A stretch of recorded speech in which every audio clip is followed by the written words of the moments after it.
먼저 요걸 좀 주의를 드리고 싶어요. 그 이외에는 이제 각 과목의 선생님들께서 워낙 실력 있으신 분들이기 때문에 뭐 다 알아서 이제 뭐 각 과목의 속성을 말씀하실 테고, 그 다음에 두 번째 부분입니다.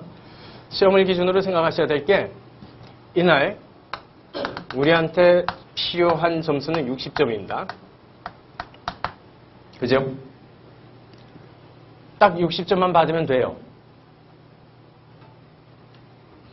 어떤 분의 올해 평균이 67점이 나오신 분이 계세요.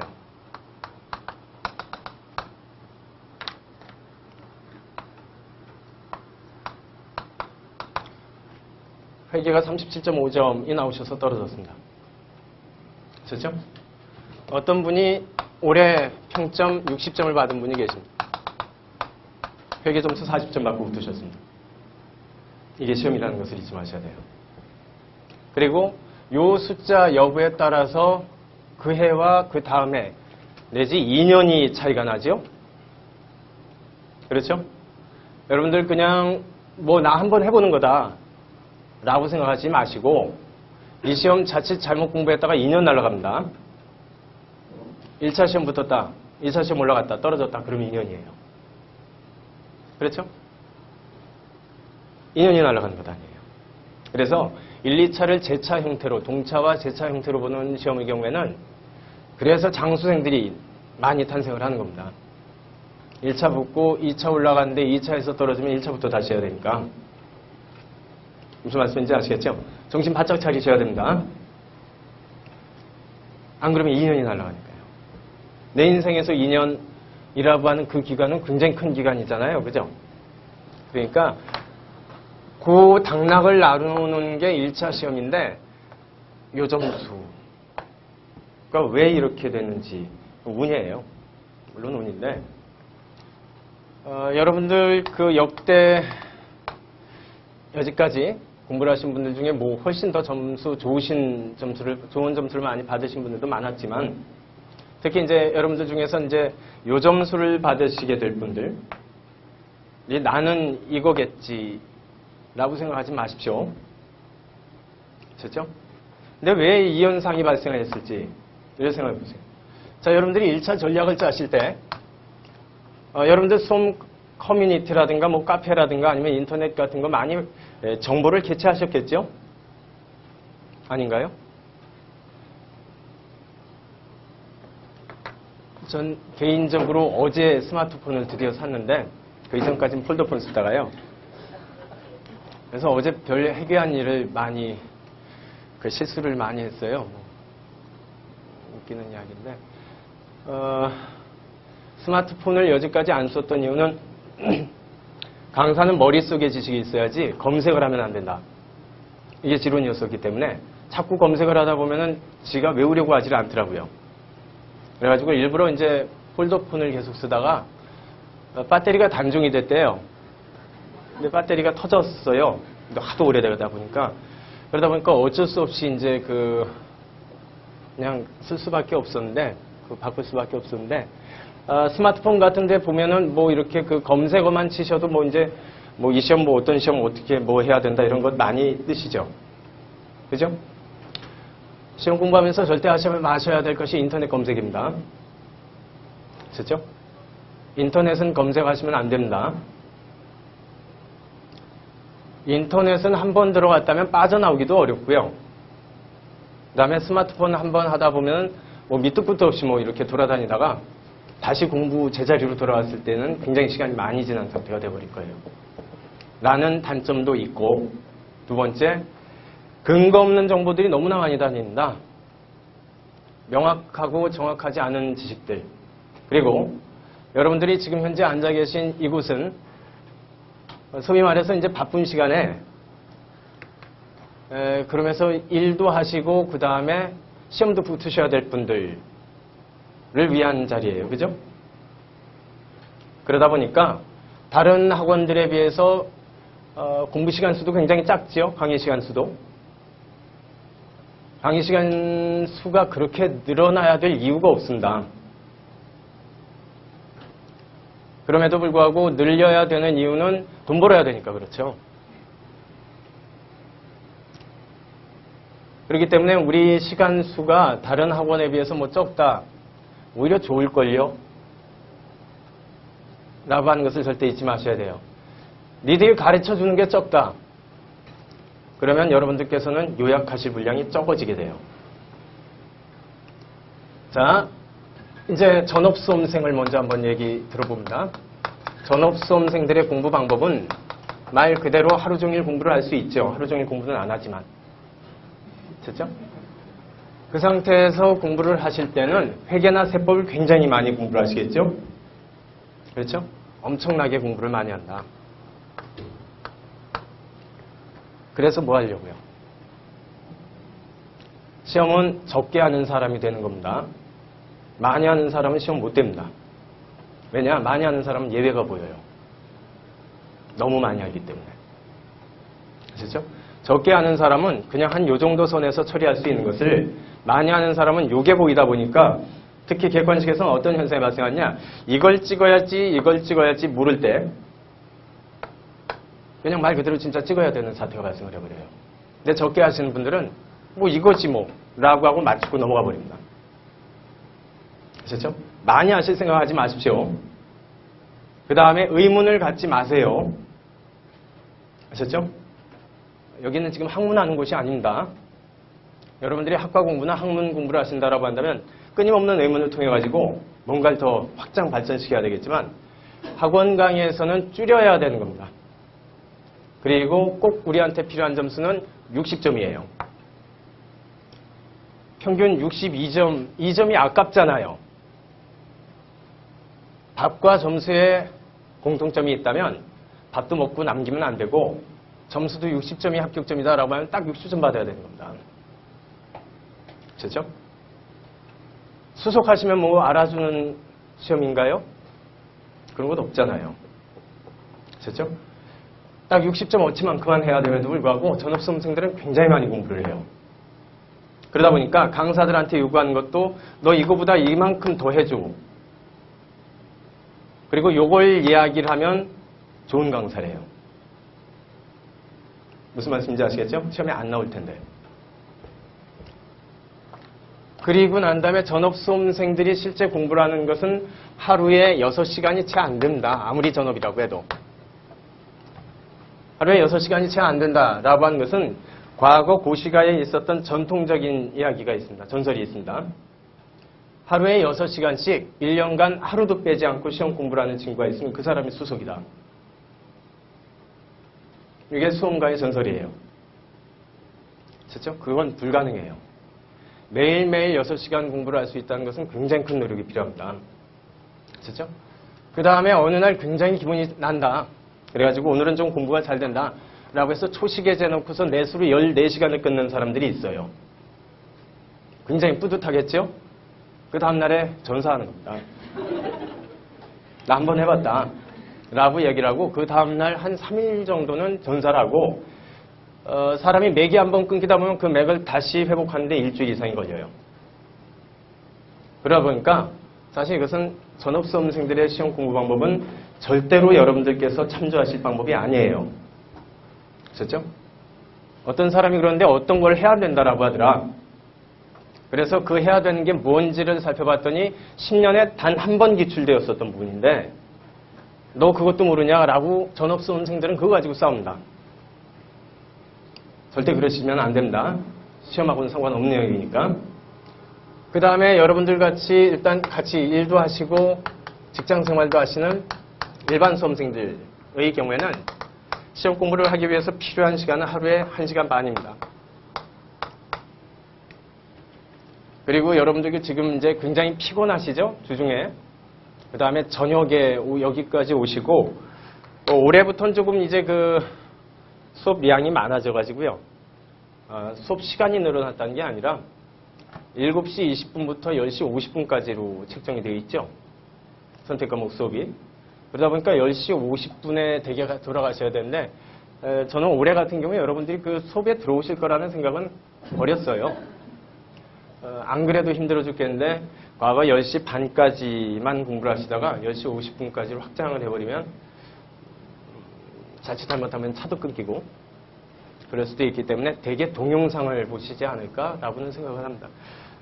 그렇지만 어찌됐건 혼자 공부를 하실 때라고 한다면 1시간 반 정도가 만약에 매일은 아니어도 매일은 불가능하시죠?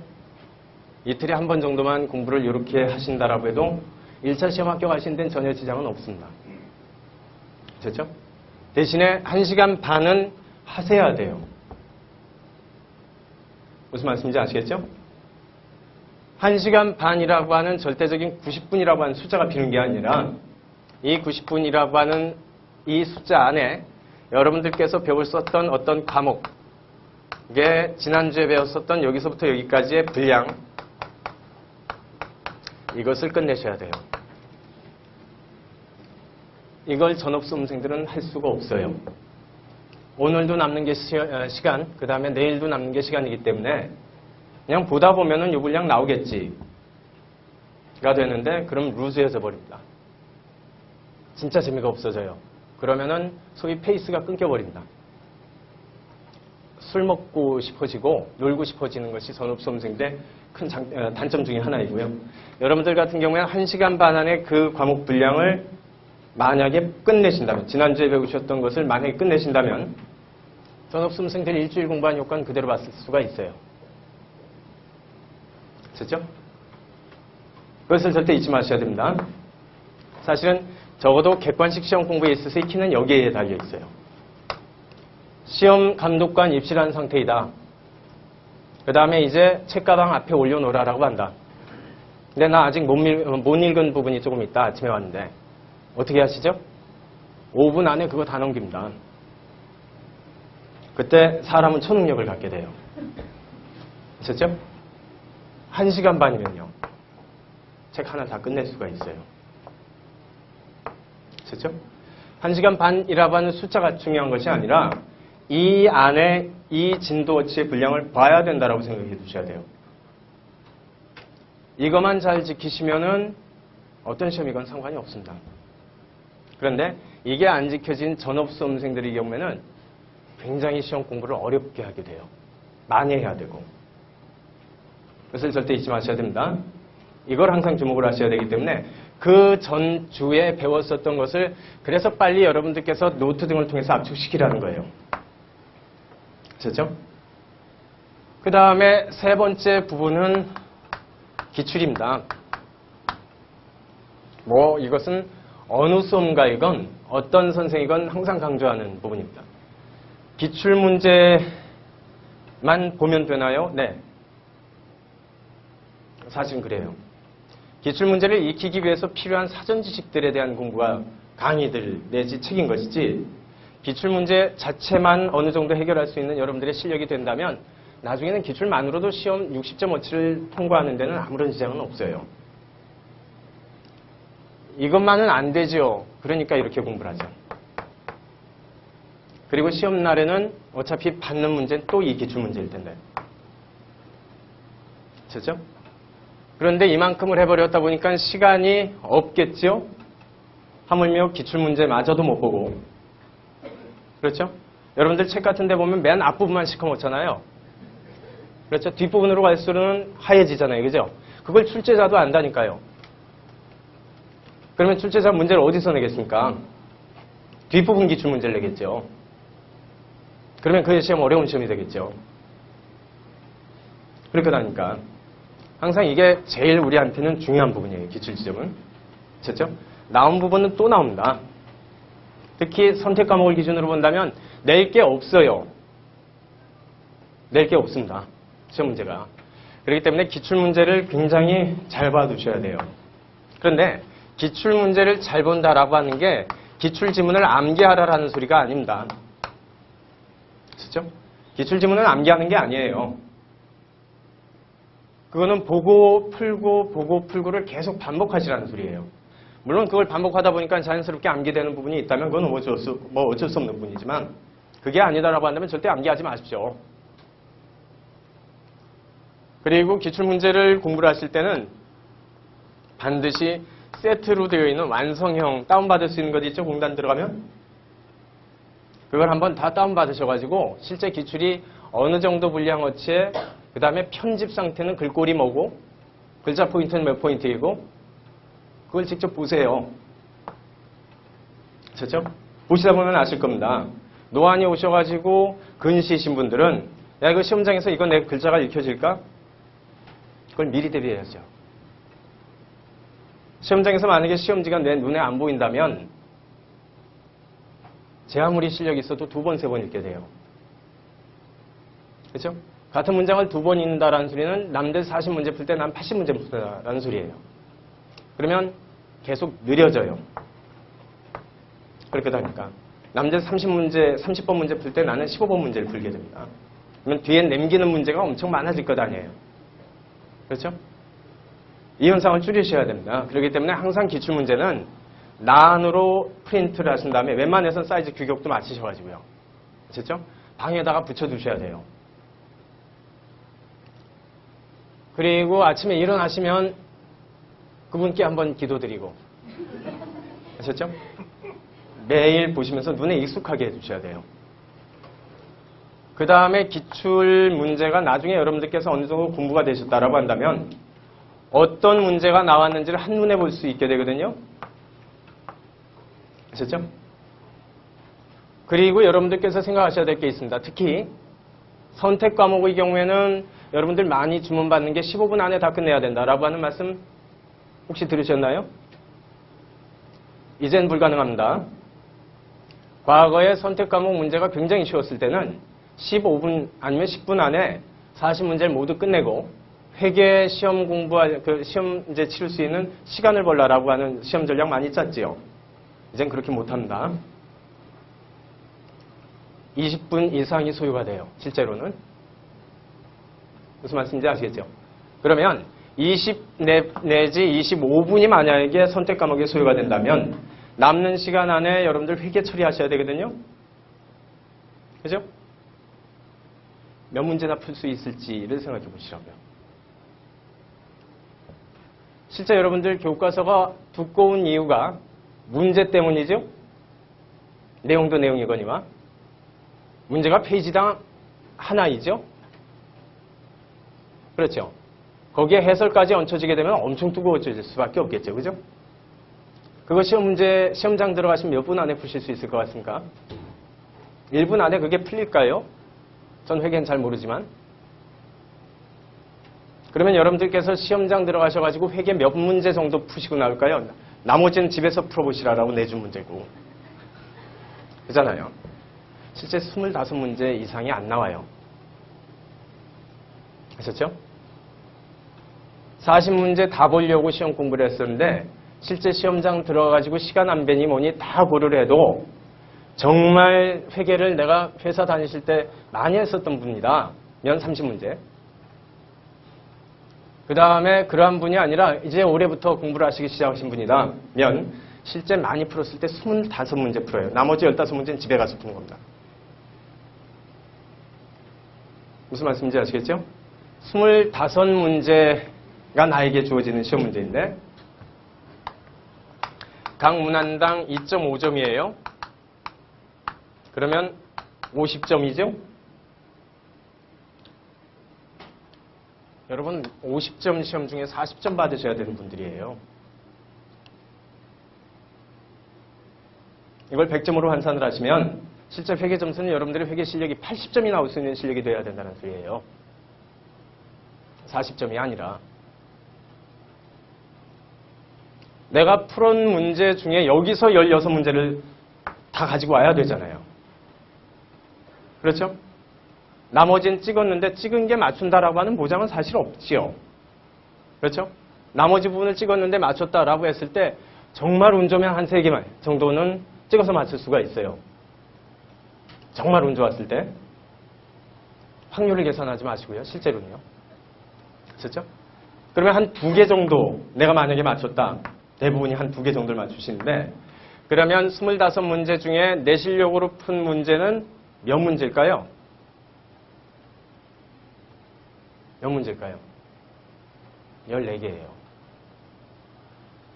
그러면 여러분도 굉장히 공부 잘하시는 분이어야 됩니다. 그렇잖아요. 80점을 받으셔야 되는 분들이 있으셔야 되는 겁니다. 풀었던 것 중에는 웬만해서는 틀리시면 안 돼요. 이것 말고 15문제는 필연적으로 틀리게 될 수밖에 없으니까. 이만큼만 하시라고요. 이것만으로도 80점은 받을 수가 있어요. 40점은. 근데 이만큼 하신 다음에 나중에 어차피 15문제 남기고 그 다음에 워낙 많이 하다 보니까 이 부분만 잘해도 맞출 수 있는 것을 다른 거에도 전부 다 공부를 하다 보니까 점수가 안 나오죠. 여러분들이 아까 방금 37.5점을 받으신 분들을 가지고 에이 나는 안 그렇게 되겠지. 천만에요. 내 봄이 저런다. 그렇죠? 남들과 나의 차이는 없다라고 반드시 생각을 해주셔야 돼요.